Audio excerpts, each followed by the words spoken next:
محترم سامعین اکرام، السلام علیکم۔ سامعین، آج کا ہمارا موضوع اسلام، دین فطرت۔ اللہ تعالیٰ خالق کائنات ہے۔ وہ ہر مخلوق کی حدود اور صلاحیتوں کو خوب جانتا ہے۔ وہ الحکیم ہے اور اس کا کوئی کام حکمت سے خالی نہیں۔ انسان اس کی شاہکار تخلیق ہے۔ یہ اشرف المخلوقات ہے۔ اس کی تخلیق بھی بامقصد ہے۔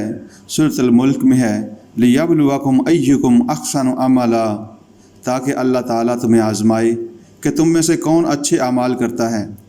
اللہ تعالیٰ نے انسان کی سرشش میں اچھائی اور برائی میں تمیز کرنے کی صلاحیت بھی ودیت فرما دی۔ قرآن مجید میں ہے فَأَلْہَمَہَا فَجُورَہَا وَتَقْوَاہَا، پس اس نے نفس کو برائیوں اور اچھائیوں کی پہچان سمجھا دی۔ چونکہ دنیا میں اس قدر رنگینی اور دلکشی ہے کہ انسان برائیوں کو برائی جانتے ہوئے بھی ان سے مکمل طور پر بچ نہیں سکتا۔ اس لیے اللہ تعالیٰ نے انسان کے لیے الہامی رہنمائی کا انتظام کر دیا، جس کا مکمل، کامل اور آخری ایڈیشن قرآن مجید بنی نوع انسان کے پاس اپنی اصل اور خالص ترین صورت میں موجود ہے۔ اس میں انسان کو زندگی گزارنے کا سلیقہ بتایا گیا تاکہ وہ فسق و فجور سے بچ سکے اور تقویٰ کی روش اختیار کرنا اس کے لیے آسان ہو جائے۔ اس رہنمائی کے بغیر اس مزین اور لذیذ دنیا میں راہ راست پر چلنا ممکن نہیں ہے۔ اللہ تعالیٰ نے خود ہی انسان کو تخلیق کیا، لہٰذا وہ اس کی صلاحیتوں اور کمزوریوں سے بخوبی واقف ہے۔ اس نے دنیا میں زندگی گزارنے کا جو ضابطہ دیا ہے وہ عین قابل عمل اور نتائج کے اعتبار سے خوشگوار ہے۔ اس کی رہنمائی میں زندگی گزاریں تو سکون و اطمینان بھی نصیب ہوتا ہے، آزمائش میں کامیابی کا احساس بھی ہوتا ہے، اور یہ چیز دنیاوی تکالیف اور مصائب کی برداشت کو سہل بھی بنا دیتی ہے۔ قرآن مجید میں ہے من عمل صالحا من ذکر او انثی وہو مؤمن فلنحیینہ حیاۃ طیبہ، جس نے نیک عمل اپنایا، چاہے وہ مرد ہو یا عورت، اور ہو وہ مومن، تو ہم اسے ضرور پاکیزہ زندگی بسر کروائیں گے۔ یہ پاکیزہ زندگی ہی کامیاب زندگی ہے۔ اس کے حصول کے لیے خالق کا تجویز کردہ انداز اختیار کرنا ضروری ہے، جو کہ انسان کی فطرت کے قریب ترین ہے۔ آج کا ہمارا موضوع بھی یہی ہے۔ ہم دیکھتے ہیں کہ انسان کو زندہ رہنے کے لیے سب سے زیادہ ضرورت کھانے پینے کی ہے۔ اللہ تعالیٰ نے کھانے پینے سے نہیں روکا۔ زمین سے پیدا ہونے والی ہر شے بطور خوراک استعمال کی جا سکتی ہے۔ ہاں، حیوانات میں سے بعض کا گوشت کھانے سے منع کیا گیا، اور وہ بھی اس لیے کہ ایک تو ان کا گوشت صحت انسانی کے لیے مضر ہے، اور دوسرے ان کے کھائے بغیر انسان کا گزارا ہو سکتا ہے۔ مشروبات میں ہر طرح کا مشروب استعمال کرنے کی اجازت ہے، صرف شراب کو حرام قرار دیا گیا، جو عقل کو معاف کر دیتی ہے، اور انسان اچھائی اور برائی کی تمیز سے عاری ہو جاتا ہے۔ ظاہر ہے ایسی چیز کے استعمال پر پابندی خود انسان کے اپنے مفاد میں ہے، پھر یہ کوئی ایسی شے نہیں ہے کہ جس کے بغیر گزارا نہ ہو سکے۔ روزی کے حصول کے لیے صاف اور شفاف اصول دیے گئے۔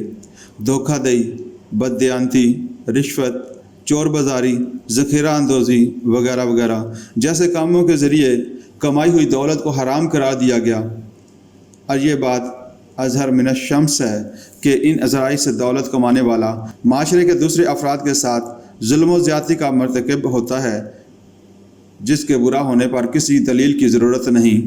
دنیا میں ہر شخص کی خواہش ہے کہ اسے زیادہ سے زیادہ سہولیات میسر ہوں۔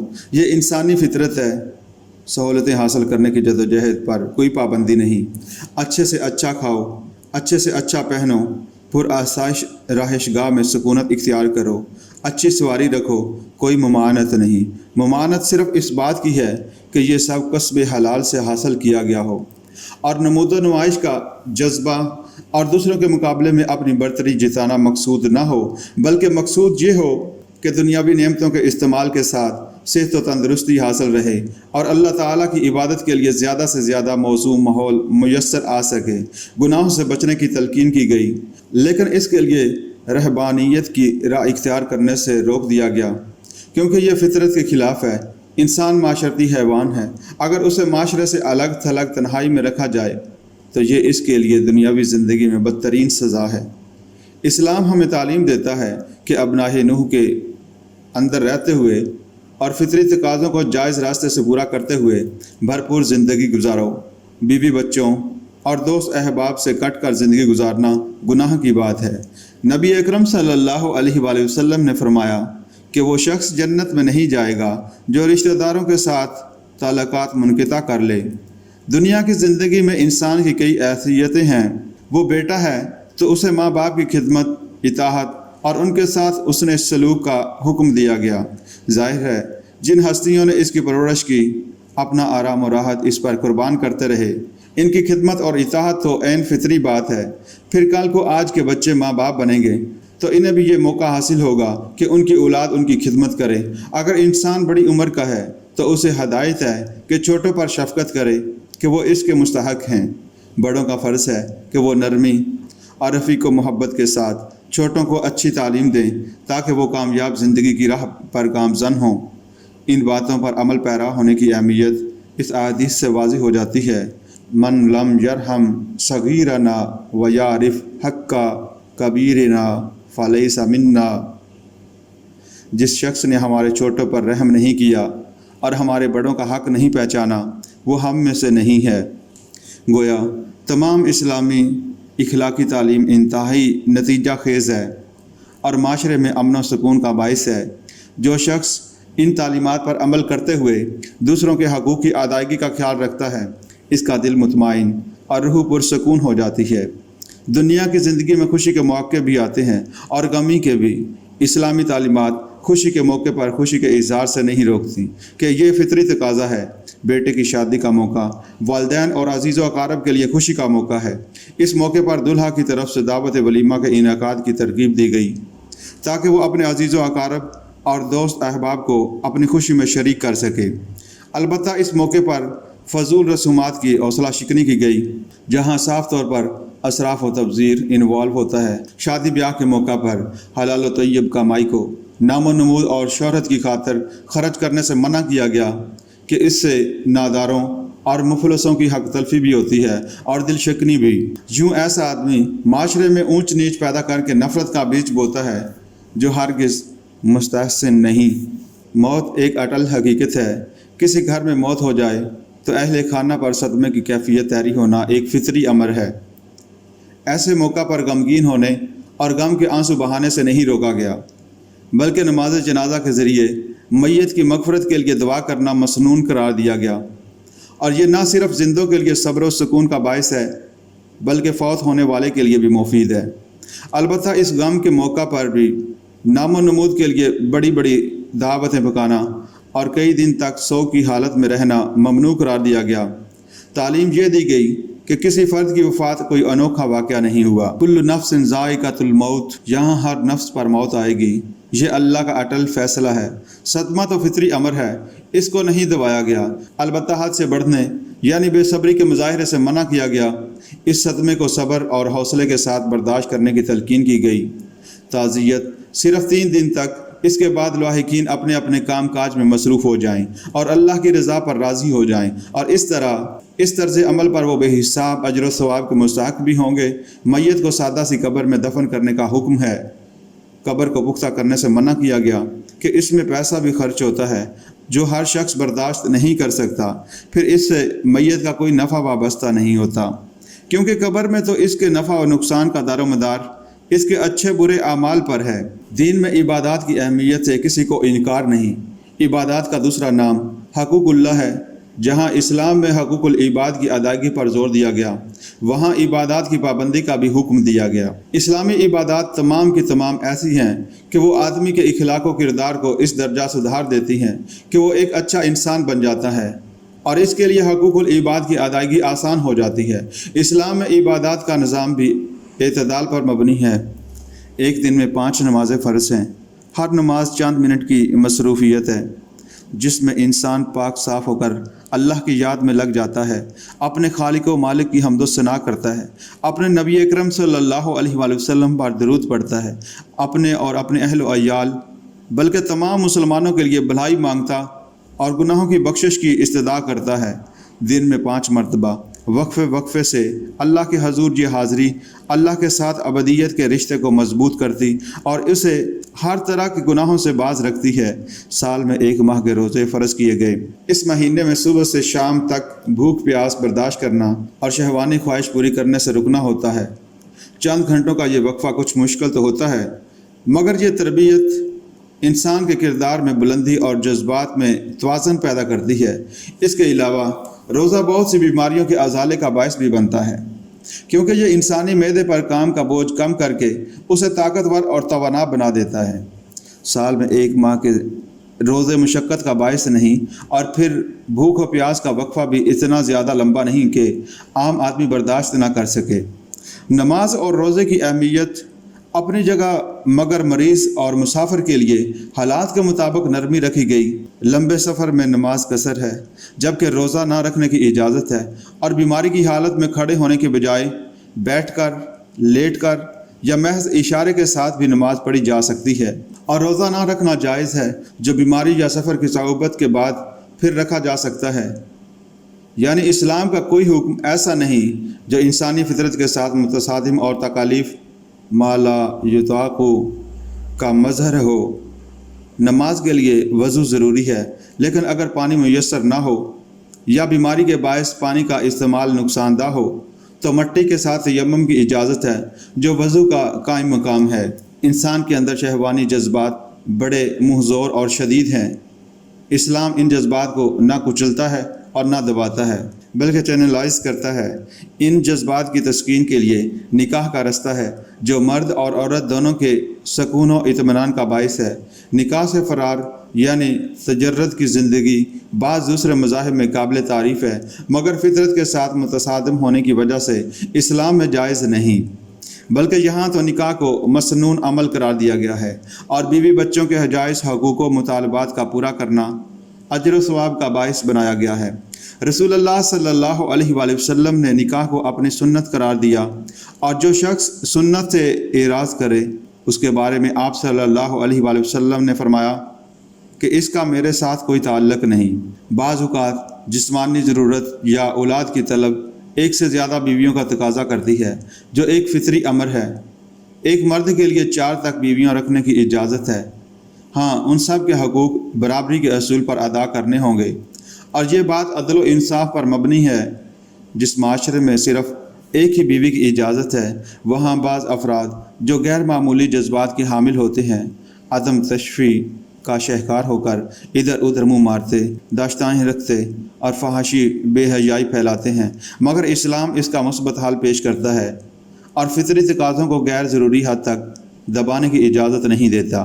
اسلام مالداروں سے تقاضا کرتا ہے کہ وہ زائد از ضرورت مال و زر میں سے ایک مقرر حصہ غربا، مساکین، نادار اور ضرورت مندوں کو دیں، تاکہ ان کی گزر بسر ہو سکے اور وہ نہ تو بھوک کے ہاتھوں مجبور ہوں اور نہ وہ بھیک مانگے۔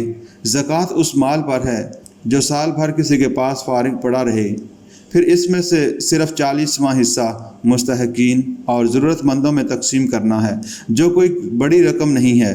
اگر نصف یا چوتھائی مال دینے کا حکم ہوتا تو انسانی طبیعت پر بوجھ ہوتا، لیکن 40واں حصہ تو اتنی قلیل مقدار ہے جس کا خرچ کرنا آسانی کے ساتھ قابل برداشت ہے۔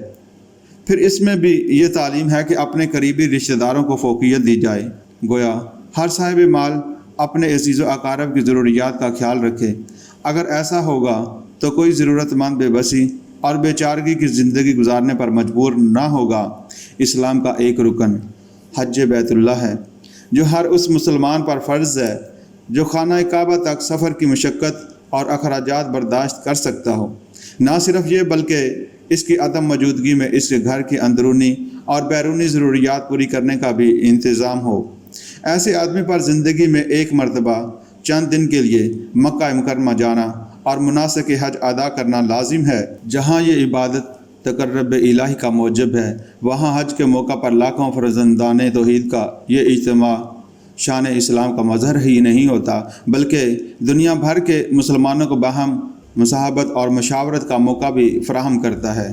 اس مقدس فریضے کی ادائیگی میں غیر معمولی مشقت اور بھاری اخراجات اٹھتے ہیں، تو اس کا اجر و ثواب بھی دیکھیے کہ رسول اللہ صلی اللہ علیہ وآلہ وسلم نے فرمایا، جس آدمی نے حج کیا اور اس میں نہ تو کسی شہوانی اور فحش بات کا ارتکاب کیا اور نہ اللہ کی کوئی نافرمانی کی، تو وہ گناہوں سے ایسے پاک و صاف ہو کر واپس ہوگا جیسا اس دن تھا جس دن اس کی ماں نے اس کو جنم دیا۔ تہوار منانا، خوشی کا اظہار کرنا، زیب و زینت اختیار کرنا بھی فطری تقاضا ہے۔ اسلام میں دو مقدس تہوار عید الفطر اور عید الاضحیٰ ہیں۔ ایک تو رمضان المبارک کے روزوں کی تکمیل پر اظہار خوشی کا موقع ہے، اور دوسرا جد الانبیاء حضرت ابراہیم علیہ السلام کے اس یادگار فعل کی یاد تازہ کرتا ہے جب انہوں نے اللہ کے حکم کی تعمیل میں اپنے پیارے بیٹے اسماعیل علیہ السلام کو قربانی کے لیے پیش کر دیا۔ اس دن مسلمان جانوروں کی قربانی پیش کرتے ہیں، اچھے سے اچھا کھانا کھاتے ہیں، گوشت وافر ہوتا ہے، اس لیے اس دن ہر غریب اور نادار کو بھی اچھا کھانا میسر آتا ہے۔ ان دونوں عیدوں کے موقع پر انفاق فی سبیل اللہ کی خصوصی ترغیب ہے۔ اس کے علاوہ ان دونوں ایام میں 2 رکعت نماز عید بھی ادا کی جاتی ہے، جو اللہ تعالیٰ کی بے پایہ نعمتوں پر شکر کا اظہار ہوتا ہے۔ اس میں شک نہیں کہ سنجیدگی اور وقار پسندیدہ عادات ہیں، مگر انسان کی طبیعت خوش طبعی اور مزاح کا بھی تقاضا کرتی ہے۔ اسلام میں اس کی بھی گنجائش موجود ہے۔ خود رسول اللہ صلی اللہ علیہ وآلہ وسلم کی زندگی میں خوشگوار مزاح کی مثالیں ملتی ہیں۔ ایک بوڑھی عورت کے ساتھ گفتگو کے دوران آپ صلی اللہ علیہ وآلہ وسلم نے فرمایا کہ بوڑھی عورت تو کوئی بھی جنت میں نہ جائے گی۔ زبان وحی ترجمان سے یہ بات سن کر وہ عورت سخت پریشان ہوئی۔ آپ صلی اللہ علیہ وآلہ وسلم نے فرمایا، کیوں پریشان ہوتی ہو؟ جنت میں بوڑھی عورتیں بھی جوان ہو کر جائیں گی۔ جب یہ انداز سنت سے ثابت ہوا تو صحابہ اکرام رضی اللہ تعالیٰ عنہ میں بھی موجود تھا۔ ایک دفعہ چند صحابی اکٹھے کھجوریں کھا رہے تھے۔ ان کو سوجا کہ جو بھی کھجور کھاتا گٹھلی حضرت علی رضی اللہ تعالیٰ عنہ کے آگے رکھ دیتا۔ اس طرح حضرت علی رضی اللہ تعالیٰ عنہ کے سامنے گٹھلیوں کا ڈھیر لگ گیا۔ اس پر دوسروں نے کہا، لگتا ہے علی رضی اللہ تعالیٰ عنہ نے ہم سب سے زیادہ کھجوریں کھائی ہیں۔ یہ سن کر حضرت علی کہنے لگے، یہ بات نہیں، بلکہ لگتا ہے کہ تم گٹھلیوں سمیت کھجوریں کھاتے رہے ہو، جبکہ میں نے گٹھلیاں نکال کر کھائی ہیں۔ اس پر سب ہنس دیے۔ فطرت انسانی کو صفائی پسند ہے۔ اسلام صاف ستھرا رہنے کی تاکید کرتا ہے۔ صفائی کو ایمان کا ایک جزو قرار دیا گیا۔ ہر نماز سے پہلے وضو لازمی شرط ہے، جس میں ہاتھ، منہ، بازو اور پاؤں دھوئے جاتے ہیں، ناک میں پانی ڈالا جاتا ہے اور گلا بھی صاف کیا جاتا ہے۔ پھر مسواک کی فضیلت بیان کر کے ہر نماز کے وضو میں مسواک کر کے دانت صاف کرنے کی تلقین کی گئی۔ آج ہر شخص جانتا ہے کہ بہت سی بیماریاں محض دانتوں کے صاف نہ کرنے سے پیدا ہوتی ہیں، کیونکہ دانتوں میں اٹکی ہوئی خوراک کے ذروں میں نقصان دہ جراثیم پیدا ہو جاتے ہیں، جو پیٹ میں پہنچ کر مختلف بیماریوں کا باعث بنتے ہیں۔ ہفتے میں ایک دن خصوصی اجتماعی نماز ہوتی ہے، یعنی نماز جمعہ۔ اس میں قرب و جوار کے سب لوگ شرکت کرتے ہیں۔